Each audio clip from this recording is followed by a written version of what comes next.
data and connected object projects in the field of smart cities, smart mobility, and maritime surveillance. Please join me in welcoming her to the stage.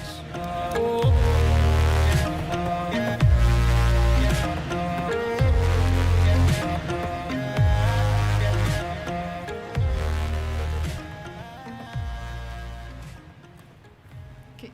Hi, everybody. Really excited to be in front of real people. I mean, it's been months and months that I'm hiding behind my screen, so yeah, it's fun. Today I will talk to you about my journey to a career that didn't exist when I finished school. My name is Marie-Odette St-Hilaire. I was born in Quebec. I live in Montreal. And I have a PhD in maths and also an MBA. What I do for as hobby is I watch a lot of TV, eat a lot of sweet, and hopefully I run a lot. What I do for a living, I do data science. I do it at Move AI. My area of expertise, like you were told before, is data in general, but more specifically geospatial data, open data, but also smart cities, transportation, and maritime security. My mission at work in my career in general is to contribute to the adoption of data literacy, because I truly believe that if the companies and government would use more their data to make decisions, well, they'll be more efficient and more open also, more transparent. So I'm a data person, and it even got me the nickname of Lady Data. But what I really do since the beginning of my career is help people answer tough questions with data. Data scientist, it's my job title. But I was doing that at least 8 years before it became a thing, before it became data science. Before that, we called it the decision support technologies, data mining. It evolved to business intelligence, and then finally, data science. It was in 2012 that HBR famously claimed that data scientists would be the sexiest job of the 21st century. So yay, finally, I had the sexy job title. And yet, the first time I think data science was called dead was in 2018. Since then, every year, you're going to read some papers saying that data science is dead. Why so? Well, data science got bigger and bigger. And then what happened when something got bigger? It subdivided in small pieces. And from the more specialized portion of data science. And from that, new jobs emerged. MLOps, machine learning engineer, even our AI architect, and so on and so on. So new specialized jobs emerge, but also new tools. For instance, automatic machine learning, AutoML. It's quite popular. It's gonna search all kind of algorithm and help the data scientist to do its job and eventually replace him or her. So everything here tells me that my job title will change quite soon, actually. So will I still be pertinent? Well, I hope so, because I'm not defined by my job title. I'm defined with what I do. Remember, I answer tough questions with data, and this will never go out of style. And what you see with the data scientist job title, rise and fall, you saw it, and you're going to see it with a lot of job titles. It's especially in tech. There's a lot of hype about job titles. And with the AI coming in, artificial intelligence, you will see new industries coming in. And from that, new jobs also. So, spoiler alert, be prepared to do a job that does not exist right now. And the rest of the talk, I'm going to present you our 3 principles that I followed in my career and I still follow to survive in that moving environment. First principle, it is summarized with that very interesting quote. Don't think about what you want to be, but what you want to do. Um, Let me tell you two stories about how this quote was important in my career and still is. The first one is the story of how I ended up doing a PhD in maths. Well, when I was in college in Cégep in Quebec, I didn't know what I wanted to be. And the system puts you a lot of pressure to decide what you want to be. I didn't know, a pharmacist, an engineer, I really didn't know. What I knew, however, was that I liked doing maths. And it's not that I really liked the topic itself of mathematics, and it was okay, but not passionate about. It was the feeling that I had when I was doing math. It just felt great. Felt like I was in a bubble, very calm, and at the same time, very thrilled, like electricity in my brain. So I loved that feeling, and I wanted to extend that feeling. So I started a bachelor degree in maths. And while I was doing my bachelor degree, I fell in love with a topic called numerical analysis. Numerical analysis is the bridge between maths and computer science. It makes sure that maths can exist in the computer and still stay right. So I did a PhD in that, and again, while I was doing my PhD, I had a lot of pressure. What do you want to be with that? Do you want to be an accountant? Do you want to be a teacher? People didn't really understand, but I was just feeling so great doing maths, this warm feeling in my bubble. I didn't want to leave it. So I continued, and I'm so glad I did, because after that, I found a great job, and I built my career on it, and I had the opportunity to feel so good for so long. So that was one time I listened to that quote. My second story is about how I went from general director of a company to data scientist. When I finished school, I started to work at Lockheed Martin and then to a startup called UDA Technologies. So when I started, I had, well, of course, a lot of technical tasks. And then I was good at it. And I was good to managing my time also. Talking to people, so I had more and more managing tasks. It started with taking care of interns, new employees, small teams, small projects, and so on, until I reached this point, the choice point. This is a point where you have to decide whether you go on the technical path, or you go in the managing path. And every one of you starting a technical career will reach that point. It's all the time you reach that, and you ask yourself, what I'm going to do. I was a very ambitious person. And for me, the only way to translate this ambition was becoming a boss. I wanted to be CEO, see something, a boss. And I even did an MBA to become better at it. So I became general director of my company. And it was good. I was doing it okay. I was fine doing it, but didn't really like it. Didn't feel great as I was feeling in my bubble doing maths and computer science and this electricity in my head. None of it.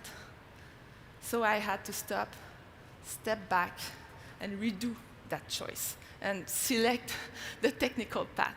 And I did tabula rasa, started at a new place as a data scientist. So this is one time I didn't listen to the crowd, and I focused on what I wanted to be instead of what I wanted to do. So how do I manage to do something I love on a daily basis, and also to prepare for a job that doesn't exist? Because remember, my job title would probably change. So I learn. Every morning, I am a beginner. So I learn every day. I mean, my job is to learn, and it's on and on learning. So you may think that because you're finishing school or about to, that your learning path is about to finish. Not the case. It's starting. The good news is school is a good place to learn how to learn. You learn stuff at school, technical stuff, that is going to be obsolete in a few years. Sorry to tell you that, but it's true. but the way you learn how to learn, the way you learn, never gonna be obsolete. For instance, I like to write stuff down. I realized that at university. For me, when I write stuff, it helps me to remember it and to sink it inside of me. So, and I still do it. I learned that at school. So you are building the blocks of your learning path at university. Bad news. Learning is hard. It's really hard. And it's fun, but it's hard. And learning means failing. And the strange thing is, when you fail, you learn faster. So it goes together. But maybe what I want to say, to tell you more about the learning path, is that you will have to adapt your learning way to the context you are in. You change the context, you change your way of learning, and so on, and it evolves during all of your career. Let me tell you another story about that to illustrate this concept. And this is the story of my learning path at school. And this one has no filter, so you're advised. When I was in high school, school was really easy for me, not a question. It's okay, I had good grades. When I started in college, in Cégep, I failed two classes in first year, physics and maths. Remember, I did a PhD in math. I failed math, ouch. And to look cool to you, I could say, well, I wasn't studying, partying too much. No, I was kind of putting the hours. I was studying, just not the right way. When I started my second years, I don't know, my grades went up. And I had A's. And what happened is that I learned how to study in college. I learned how to learn in college, and I was fine. So when I started university, I was really pumped about this last year in college. I thought I knew it all. So I started my bachelor degree. First year, I failed one class, again, in maths. Remember, I did my PhD in math, and I failed in math, so it was really difficult. But I continued. And during my bachelor degree, again, my grades went up, and enough that I was accepted in grad school, so that was good. And what happened again is that I learned how to learn in university. And it's never a haha moment, it's a process. I mean, you get better, and then you're good at it. So that's what happened, and in grad school it was okay, I was good. And even when I did my MBA, I crushed it, because I knew how to study at university. Super easy, I knew how to do it. And I could continue this story with every job I had, because starting a new job is hard. You need to learn, of course, about the business domain, techs, stuff like that, technology.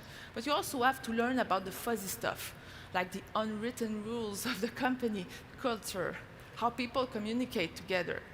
You have to understand that also, but you learn, and then you change company, you have to restart again. Good news, your baggage is bigger and bigger, so it gets easier.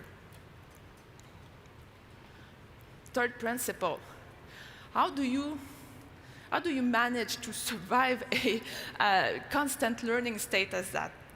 How do you, can you be a constant, eternal learner like that?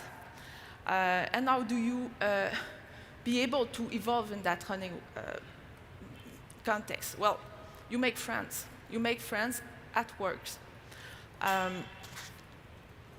When I'm surrounded with, I mean, everything's easier with friends, of course, but when you're surrounded with people you trust, I trust, and people I respect, I learn from them.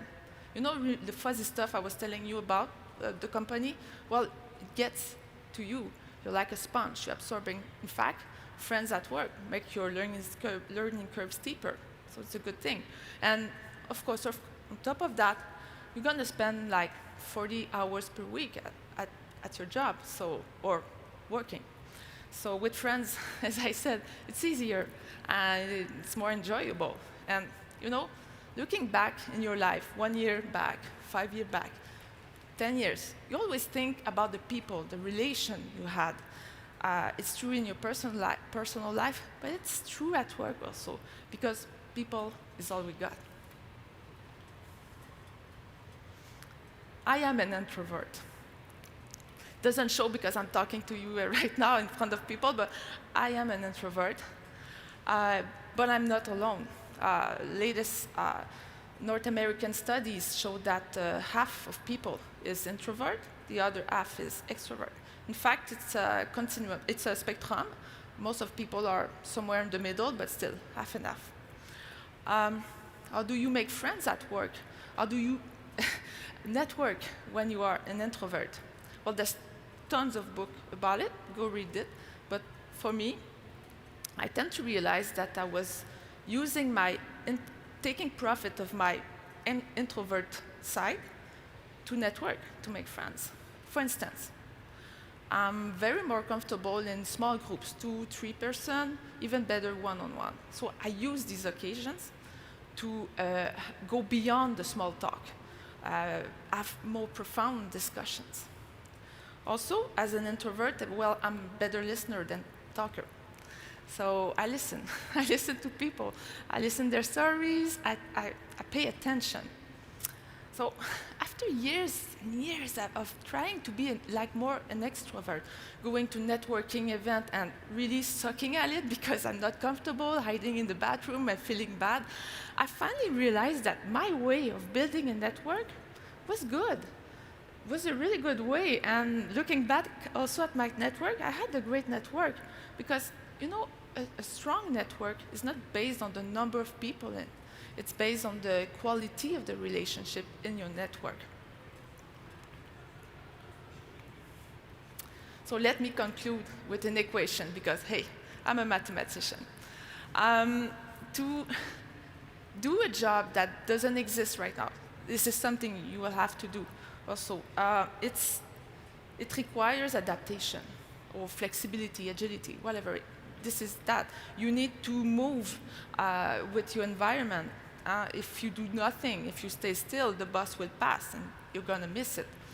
That's not what you want to do. So how I do it, my equation, I learn. Every day, I learn. I learn out new stuff and make sure that I'm following that bus. I make friends also, because friends help me to understand this moving world, this moving bus, and make me feel better about myself. And I forget about the job title, because you saw it changed very often. I focus on what I really want to do instead.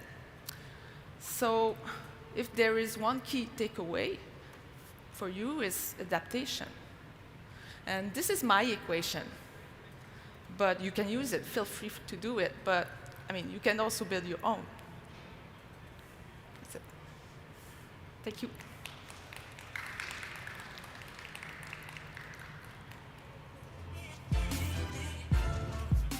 Thank you very much, Marie-Odette. Please stay with me. I'm going to ask you a few questions, see if the audience has some. You can take a seat. I'm going to sit there. Okay.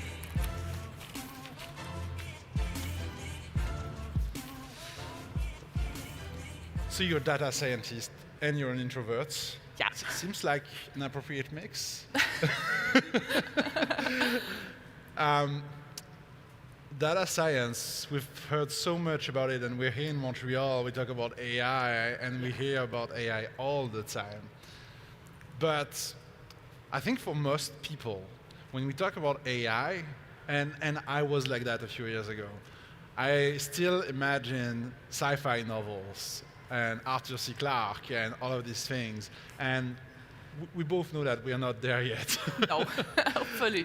So can you give us maybe a little snippet of what AI looks like now? What does it like? What does it do?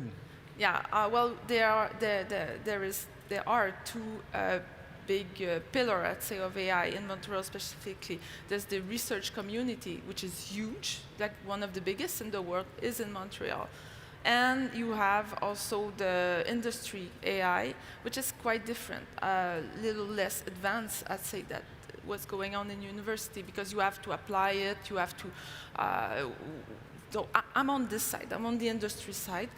And AI, AI come with data. They are like, it's a marriage, yeah. Okay? No data, no AI. And have to have good data for an industry requires some kind of maturity. And it's not all the industry that were born data-centric, like LinkedIn or Airbnb. Most of the company here in Quebec, Canada, were born before this data revolution. So they have to try to become more data-centric. It's a lot of work for them. So that's why, let's say, in industry versus in university, the AI is less advanced, unless for companies that are like data-centric, like Google and stuff like that. So you have these two things. And in the company, industry, there's a lot of kind of application, but I mean, we are still at this beginning, trying to build a data literacy culture in companies. Some companies are quite advanced. I'd say in finance, they are more advanced. In healthcare, it's starting, and it's starting everywhere. So I'd say that we are at the starting point of it, and people are starting to understand the value of their data and also try to invest in data. So that's and so you talk about the value of data, and we know there's one. And we've like, I think in Quebec we've heard of Desjardins, we've heard of leaks on data, we've heard of about a lot of things, and I think it's still hard to figure out the core of why are data scientists that important in our technological ecosystem right now. Do you have maybe concrete examples of why data scientists are so important when we start building AI? Yeah, well, data scientists are like a jack of all trades with data. So as I said, data is important. So we need to jump in and first of all assess what kind of data you have. Let's say I start a mandate at a company. I have to look, what's your data? Okay, what do you want to do? What's the problem you want to solve with AI or whatever, with data? Okay, you want to, I don't know, improve efficiency of something. So, okay, what do you have? You have this data. What is the quality of your data? So the data scientists will start to look at data, assess the quality of it. Is there missing data in it?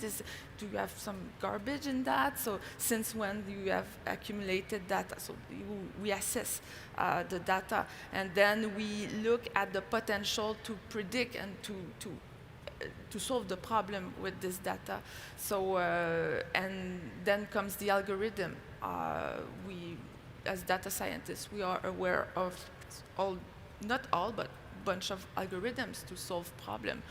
And you apply the algorithms, and then you see, are these results really good, or is it bad? And I'd say that one of the biggest challenge is to communicate your result to people who are not data scientists. So it's also a big part of communication. You cannot just throw a bunch of numbers. It has to make sense in the business domain. So it's always, so it's as I said, it's kind of a jack of all trade person who's really into data and like to play with it. I like the way you describe it, because data science, and when we talk about a set of data, like we often imagine something that's really dry, abstract, like a huge table of numbers. But the way you describe it, you make it look as if it was solving a puzzle. Absolutely. Which is, I think, already a little bit more fun. I have a question here for you from the audience. It's anonymous, so I don't know who it is, but who is asking, in the industry, what is moving too fast and what is moving too slow? Well, it depends. Well, I always have this feeling of how the industry is really moving and how people say it is in fact moving. It's too speed. Like you see, you read Gartner paper and it's like they have a sort of a hype curve. And you feel that we are way behind, but sometimes I wonder, are they too fast? You know? So it's a hard question to answer. I think it's philosophical. Yeah. I guess. We just have a few seconds to finish, so I'm just going to conclude with that question that I like to ask people when I'm doing an interview. Are you happy? Yes, I am. I really am. That's good. I think it's important to ask because sometimes Yes, we you're take it for right. granted and we assume that because somebody is on stage, they are ecstatic and they are living their best life, and it's not always the case. True. So thank you so much, Marie-Odette St-Hilaire, Pleasure. for being here today at the first Canadian Campus Party ever. I'm going to invite you to leave the stage and invite our next guest. Thank you so much.